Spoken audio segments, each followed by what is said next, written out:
Bonjour et bienvenue sur commentphotographier.com. Alors dans cette vidéo, on va voir le souci avec certains objectifs, c'est que on croit toujours que le meilleur diaphragme avec nos objectifs pour être bien net, ça sera peut-être à pleine ouverture en fermant un tout petit peu, ou bien à pleine fermeture en ouvrant un tout petit peu. Donc on sait à peu près, grosso modo, où est-ce qu'on doit être pour être à peu près net. Mais ce qu'on se rend compte, c'est que ce n'est pas toujours le cas. Alors l'objectif, c'est de tester son objectif, ou cet objectif si on en a plusieurs, pour savoir réellement, concrètement, diaphragme par diaphragme, à quel moment on sera le plus net. Et parfois, il peut arriver qu'on ait des surprises. Alors là, moi j'ai mis mon 24-70 de 8, c'est un objectif Canon, sériel, donc il revient de réparation.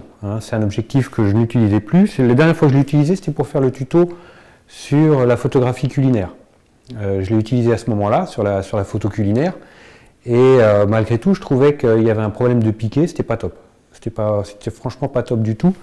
Alors, ce que j'ai fait, c'est que je l'ai renvoyé en réparation chez Canon, ils me l'ont repassé sur le banc, et 290 € plus tard, voilà le retour du fils prodigue.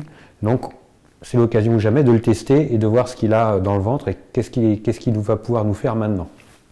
Alors l'objectif, c'est de voir si je suis bien net à tous les diaphragmes. Donc sur cette optique Canon, ça va aller de 8 à pleine ouverture jusqu'à f22, la fermeture la plus petite qui soit sur cette optique, ou chez Canon.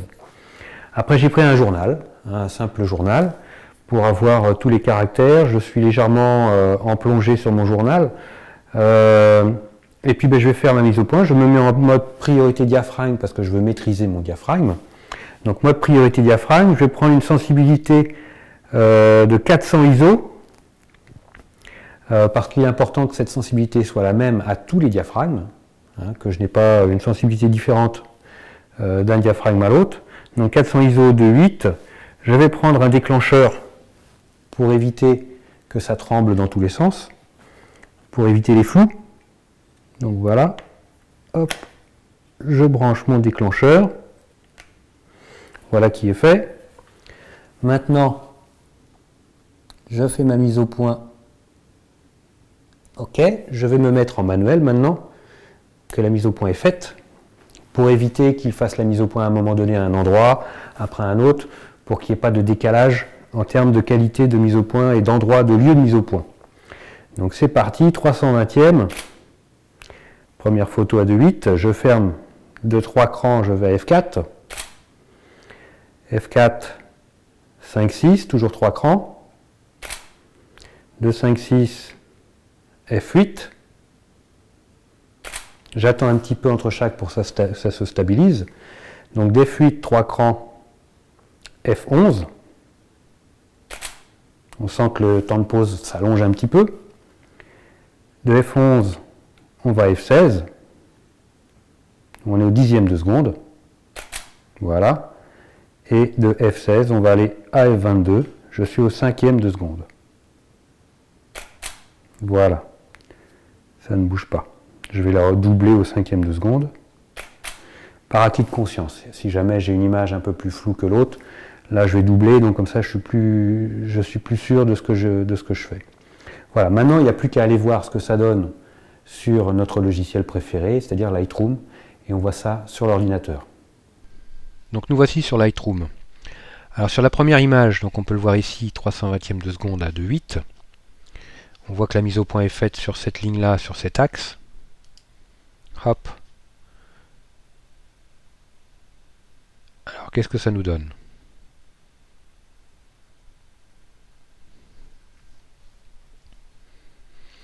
Donc on voit que l'image est bien nette. Ça change de ce que j'avais avant, donc je ne regrette pas de l'avoir fait réparer. Mon E est assez net, donc il faut savoir que c'est un plein format. Donc qui dit un appareil photo plein format dit une profondeur de champ très faible du fait de la taille de son capteur par rapport à un APS-C. Donc là, que l'on soit net juste sur notre barre ici, c'est normal, et qu'on parte très vite au flou, c'est normal aussi. Sur F4, je dirais que par rapport à 2.8, on est juste un peu plus net, mais on n'est pas moins net. Déjà, c'est ce qui change par rapport à avant, parce que je faisais aucune photo à 2.8 avec cette optique, parce que c'était tellement pas net, pas piqué, voire très mauvais. Donc là, on voit que au niveau mise au point, il n'y a pas de grande différence, si ce n'est la profondeur de champ qui s'agrandit. Ici, 5.6 par rapport à f4, c'est peut-être meilleur. C'est meilleur parce que je vois plus de détails dans le E qui apparaît par rapport à f4.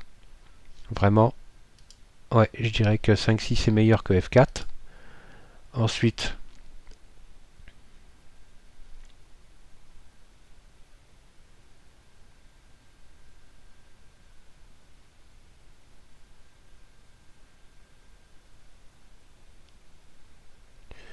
nous voilà à f8.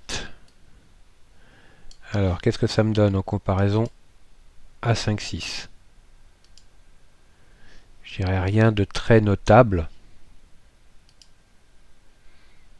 Entre f8 et 5.6, je dirais c'est à peu près la même chose.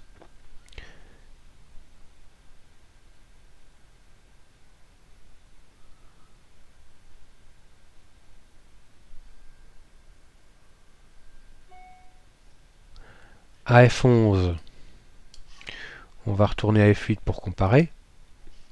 Ah, là, on a une différence. f11 est beaucoup moins piqué et moins net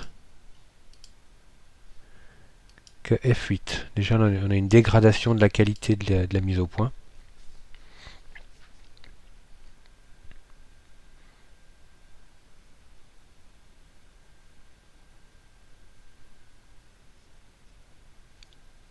F16. Alors F16 par rapport à F11, il y a un petit mieux. Par rapport à F8, il y a quand même une différence. F8 est quand même meilleur. F16 est un poil mieux que F11. Alors F22.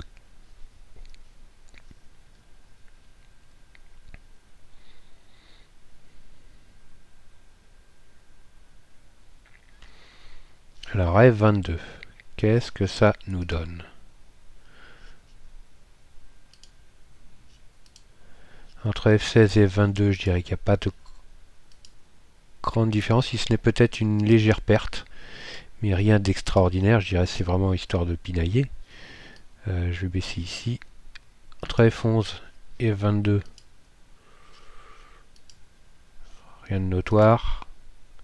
F8, F22.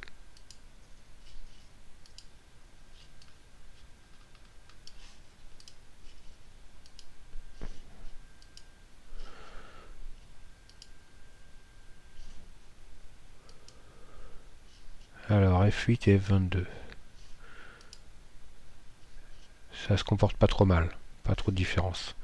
Par contre, si je compare F22 à F4, j'ai quand même une différence importante en termes de netteté. F4,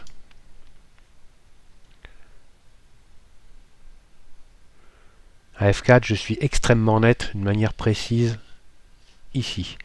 F22, je perds de la netteté, je manque de piqué. Par contre, c'est vrai que je vois mieux partout. Ça, c'est évident. Hein, mais je suis beaucoup moins net à F22 qu'à F4. Donc c'est là, moi, la conclusion de ce test sur mon optique. Je serai beaucoup plus net à F4 qu'à F22. Et puis on peut voir aussi l'évolution entre 2.8, F4, quand on ferme le diaphragme, on arrive. C'est le plus bête exercice qui soit pour tester, comprendre la profondeur de champ quand on ferme le diaphragme. Vous voyez, F22, F4. Il n'y a pas photo, comme dirait l'autre. Donc on voit vraiment qu'on est net sur un point, et dès qu'on ferme, la netteté part un peu plus en fond et un peu plus devant. Donc comme ça, pour aller jusqu'à être presque net partout. Mais en même temps, on voit qu'à des diaphragmes très fermés, F22 par exemple, on perd en piqué. On perd pas mal en piqué, hein, par rapport à un diaphragme de F4 ou F2.8. Grosse perte de piqué, mais bon, une image correcte malgré tout à F22. C'est pas, je dirais, c'est pas dramatique. Voilà, bah écoutez, je vous remercie. Faites le test vous aussi chez vous avec vos optiques et voyez à quel moment vos optiques sont au meilleur de leur forme pour que vous puissiez savoir où vous allez le jour où vous ferez des photos et où vous aurez un besoin en termes de mise au point optimale. Ça, c'est quelque chose qui a le mérite au moins d'exister. C'est simple à faire, donc ne vous gênez pas. Merci à tous et puis je vous dis à très vite sur commentphotographier.com.